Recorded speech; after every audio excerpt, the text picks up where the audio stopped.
சென்னை அம்பத்தூர் அருகே பட்டரவாக்கத்தில் கனரக வாகனத்தில் மின்சாரம் பாய்ந்திருந்த லாரியில் குடை உரசி வடமாநில தொழிலாளர் பரிதாபமாக உயிரிழந்த நிலையில் சிசிடிவி காட்சிகள் வெளியாகியுள்ளன. கூடுதல் தகவல்களை தருகிறார் செய்தியாளர் கார்த்தி. முழு விவரங்கள் என்ன?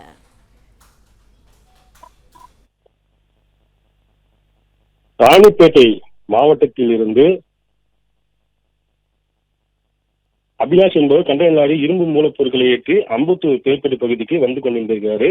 அப்பொழுது அம்பத்தூர் பட்டரவாக்கம் அருகில் 5வது பெட்டாலியன் காவல் குடியிருப்பு அருகில் வந்தபோது வாகனத்தை திறப்பு முயன்ற போது மேலே சென்ற உயர் மின்னழுத்த மின்சார கம்பி கண்டெய்னர் லாரி மீது உரைசி இருக்கிறது.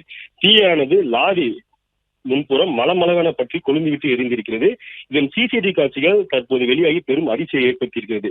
அந்த சிசிடிவி காட்சியில பார்த்தோம்னா கண்டெய்னர் லாரி சாலையின் ஓரமாக நிறுத்தப்படுவதும் அதன் மீது மின்சார கம்பி உரசி தீப்பொறி கிளம்பி லாரி டயர் தீ பிடிப்பதும் லாரி டயர் வெடித்து லாரி முழுவதும் தீ பருவதும் தெளிவாக பதிவாகி இருக்கிறது. அந்த காட்சிகளை தான் தற்போது பார்த்துக் கொண்டிருக்கிறோம். மேலும் இதில் லாரியின் இடது பக்கம் தீப்பொறி கிளம்பி வாகனம் தீப்பற்றி எரிய துவங்குகிறது.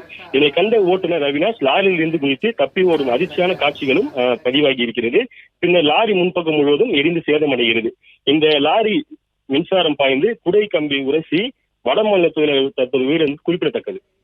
பிளே ஸ்டோர் மற்றும் ஆப் ஸ்டோரில் இருந்து பாலிமர் செயலியை QR கோடு மூலம் பதிவிறக்கம் செய்யுங்கள். செய்திகளை உடனுக்குடன் பெறுங்கள்.